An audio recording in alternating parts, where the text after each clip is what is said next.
سوف نتعرف في الخطوات القادمة على استخدام بعض المؤثرات الموجودة في القوائم الفرعية Blur وSharpen. وهناك بعض المؤثرات Filters التي يمتد تأثيرها إلى المناطق الشفافة في الصورة، بينما يؤثر البعض الآخر داخل حدود الشكل فقط. فمثلا بفتح القائمة المنسدلة Filter واختيار المؤثر Plastic Orb من القائمة الفرعية Artistic، يظهر المربع الحواري Plastic Orb الخاص بهذا المؤثر. ونلاحظ التشابه الكبير بين المربعات الحوارية لمعظم المؤثرات، حيث تحتوي هذه المربعات الحوارية على نافذة معينة ومفاتيح التكبير Plus والتصغير Minus، بالإضافة إلى المتغيرات الخاصة بالمؤثر.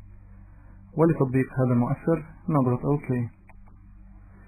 فنلاحظ أنه لم يتم التأثير على المناطق الشفافة من الصورة، فنتراجع عن هذه الخطوة ونفتح القائمة المنسدلة Filter ونختار Gaussian Blur من القائمة الفرعية Blur، ثم نضغط OK لتطبيق هذا المؤثر. وكما نرى أن تأثيره قد انتقل إلى خارج حدود الشكل وامتد إلى المناطق الشفافة من الطبقة. ويمكننا التحكم في هذا النوع من المرشحات باختيار عدم التأثير على المناطق الشفافة من الصورة.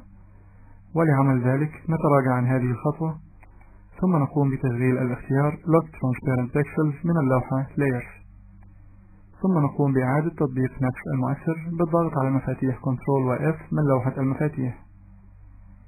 فنجد أنه قد تم تطبيق المؤثر داخل حدود الشكل فقط، ولم تتأثر المناطق الشفافة للطبقة.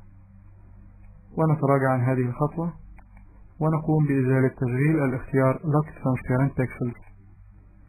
وتحتوي القائمة الفرعية Blur على عدد من المؤثرات، فنرى المؤثر Motion Blur الذي يعمل على تنعيم الشكل في اتجاه معين وبدرجة معينة لإعطاء الإيحاء بالحركة. وعند اختياره يظهر المربع الحواري Motion Blur. ومن الخانة Angle يمكننا تحديد زاوية اتجاه التأثير، ومن الخانة Distance نتحكم في شدة التأثير. والآن نضغط Cancel للخروج من هذا المربع الحواري بدون تطبيق التغيرات على الصورة.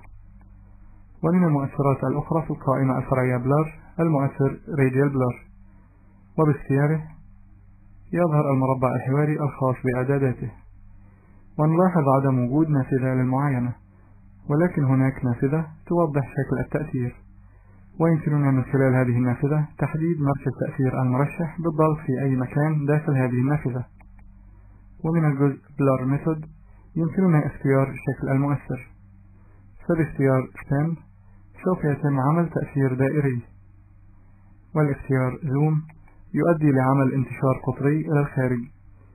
ومن الخانة Amount نتحكم في شدة تأثير المرشح.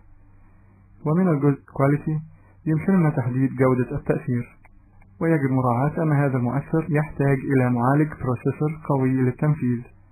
ونضغط OK لتطبيق هذا المؤثر، حيث نرى المؤشر في الشريط السفلي لنافذة البرنامج يشير إلى الجزء الذي تم تنفيذه من هذه العملية. ونتراجع عن هذه الخطوة باستخدام الأمر Undo. والمؤثر الأخير في القائمة هو Smart Blur، ويستخدم هذا المؤثر للحصول على تأثير دقيق لتنعيم الشكل، حيث يتم تحديد الجزء الذي يتم عليه هذا التأثير حسب درجات التباين Contrast للصورة. وتعمل مجموعة المؤثرات Sharpen عكس المؤثرات Blur تماما. وعند فتح القائمة الفرعية Sharpen نرى أنها تحتوي على 4 أنواع مختلفة من هذه المؤثرات. الثلاثة أنواع الأولى منها لا تحتوي على مربعات حوارية، فنختار Unsharp Mask الذي يعتبر أفضل هذه المؤثرات، ويعمل هذا المؤثر على زيادة درجة تباين حواف الصورة. ومن الخانة Amount يمكننا زيادة أو تقليل درجة التباين. ومن Radius نحدد عدد النقاط Pixels التي تحيط بنقاط الحواف والتي تتأثر بهذا المرشح.